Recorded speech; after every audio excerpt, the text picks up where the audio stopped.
Good Sabbath morning to you all. It's Sunday, July 3rd, 2022, and this is my first of my vlogs of a gamer who is getting ready to move. And I'm a true gamer. I don't, I mean, while there are video gamers are pretty cool too. But I'm a gamer in the sense of I play tabletop role-playing games. I, more often than not, game master tabletop role-playing games. I've been only game mastering since summer of 2018, so my handle nascent GM. But I actually have gotten good enough at what I do that and I'm pretty darn good at helping people to have a fun story. So anyway, this vlog, I'm hoping will lead into more videos and stuff, and maybe actually get some viewers or concept. But this vlog is all about just talking about the fun of getting ready to move. I start my Sunday mornings walking this beast. Hi, Maya. And she's having herself a nice roll. Look at the joy. Joy of a doggy rolling around. So, I am the founder and first sponsor of a program for teens called Ace Role-Playing Games. And right now, teens are my main target audience. We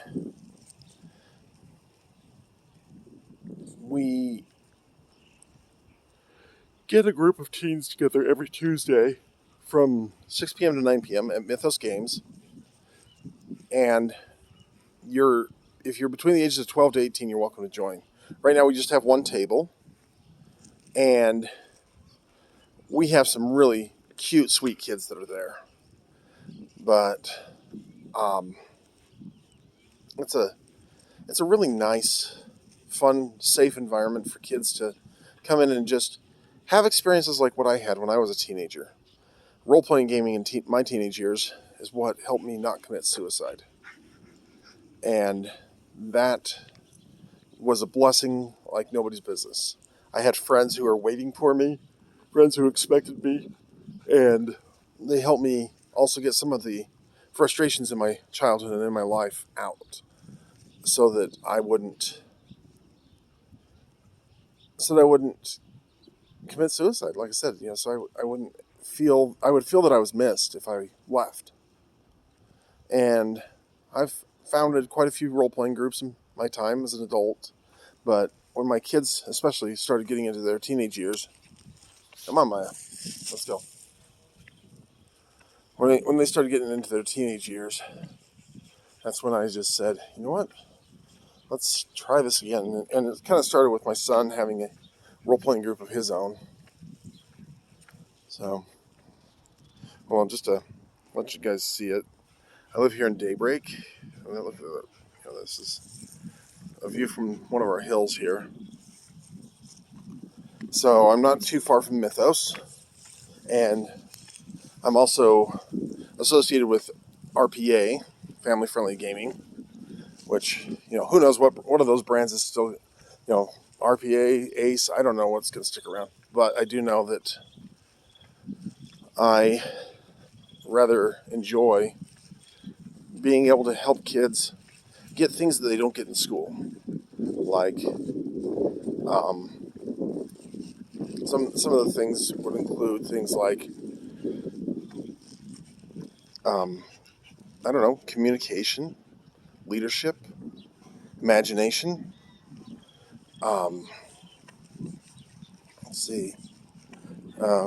collaboration, the true understanding of diversity and inclusion. And by that, what do I mean? I mean that you'll have one player playing an elf and one player playing a dwarf, and according to a lot of the historical literatures that introduce us to elves and dwarves, I'm looking at you, Tolkien, elves and dwarves are historically enemies. Well, part of a role-playing game is not letting prejudices get in the way of accomplishing the greater goal. And Tolkien showed us that. And I'll gladly go on about Tolkien for hours. I got to study Tolkien for 2 semesters in college. Shout out to my peeps there and Dr. Steve Fulmer. And I just love that the collaboration is one of the things that is taught in a role-playing game. And not only collaboration, but that diversity and inclusion, that idea of how do we include somebody who's not like us and let them work in their areas of strength.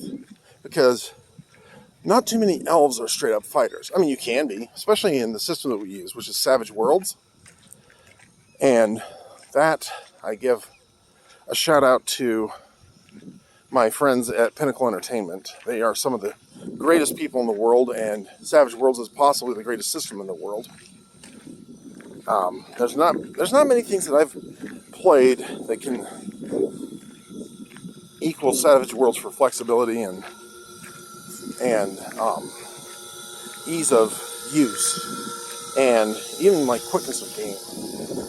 But role-playing games also teach us problem solving and complex problem analysis. They teach us how to think in complex ways, in critical thinking, because you have to solve a problem that even the game master normally doesn't know the solution to. I mean, there are maybe some set pieces that are not quite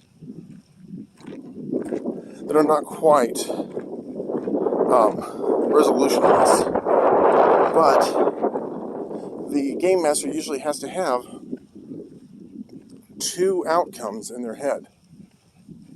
One for success and one for failure.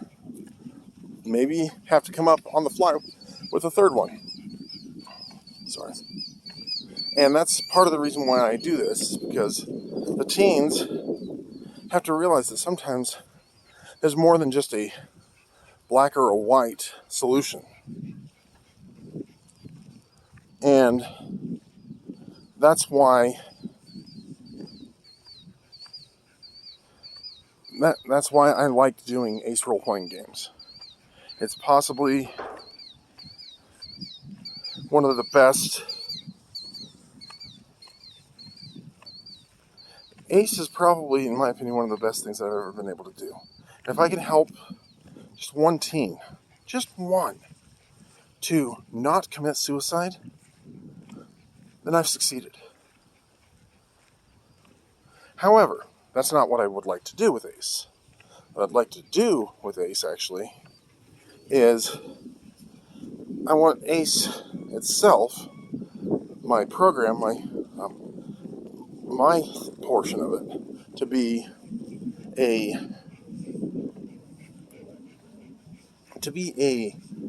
nonprofit organization that exists to help teens set up their clubs wherever they may be. Because as much fun as it is having the one at Mythos Games, not everybody can come to Mythos Games. There's some down in Provo. There's some up in Salt Lake City. There's teens everywhere. And Ace is designed to let them get 2 or 3 of their friends or more, and then they can talk to the grown-up that they want to be their sponsor. Now, I've designed Ace in such a way that because of the fact that I know a lot of parents would be afraid to learn how to game master. that the teens will be able to take the game mastering, and they will be able to be the moving force behind the club. The parent or the adult sponsor is just responsible for making sure that, like, if the teens want to set it up in an after-school program, and maybe it's not a parent, maybe it's just a teacher, but the adult sponsor should be the one who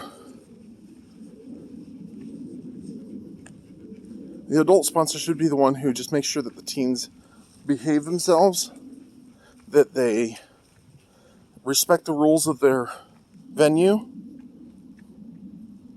and that they learn the real lessons of what role-playing is there to teach. Because, and pardon me while I do this with my big fluffy dog you just saw.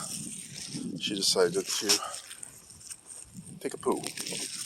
So I'm pulling poo bags off my dog lead here so I could be a responsible dog owner and pick up after my dog. So that's what it's for. And it's there also to laugh. It's there to bring about laughter and have some fun and make up fun stories. Because that's what you're doing. It's let's pretend, but with some rules that we agree on things like the dice are going to be the arbitrators of the decisions that we make. So if there's a chance that failure, like a certain hotshot brash pilot / mercenary / smuggler, when he failed at his persuasion roll and started the next phase of action with that great phrase of insert name here, we're going to have company. That's an example of failure being interesting, because that guy being overconfident and arrogant certainly wasn't ready for a failure of his plans. He definitely wasn't used to having his plans fail. So that's why I do role-playing games. I do it to, and yeah, that's another thing. That's another benefit of RPGs. You learn how to fail safely. You learn that it's okay to fail, and that failure just means you have to find a different way to resolve it. So there's another one. So this one's mainly about things that I can learn from role-playing. I'm going to try and keep these little video blogs to 15 minutes. Part of it is also going to be covering the fact that my wife and I decided to move from our 13-year home here in Daybreak because she can no longer climb stairs. And so, with that being as I like to say, a constraint, I have decided that I'm going to help find maybe what it might be. Well, she wants to call it our grandpa and grandma home. And I hope maybe it will be.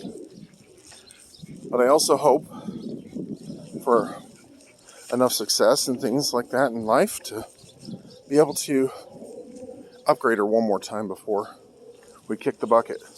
Because I don't want to have any sort of an inheritance left for the kids to get, except maybe my good name and the program I built. And if they want to come into the business, they can come in like anybody else comes into a nonprofit organization. So Maya decides she thinks she's a boy dog and she pees. Well, she tries to pee multiple times in a row, but I think by this point of the walk, she's actually just running out of steam. So anyway, that's the main thing I wanted to talk about today and just share with you are the benefits of role playing, and we'll keep going from there. So until then, this is Mason of Ace Role Playing Games, and keep gaming for good.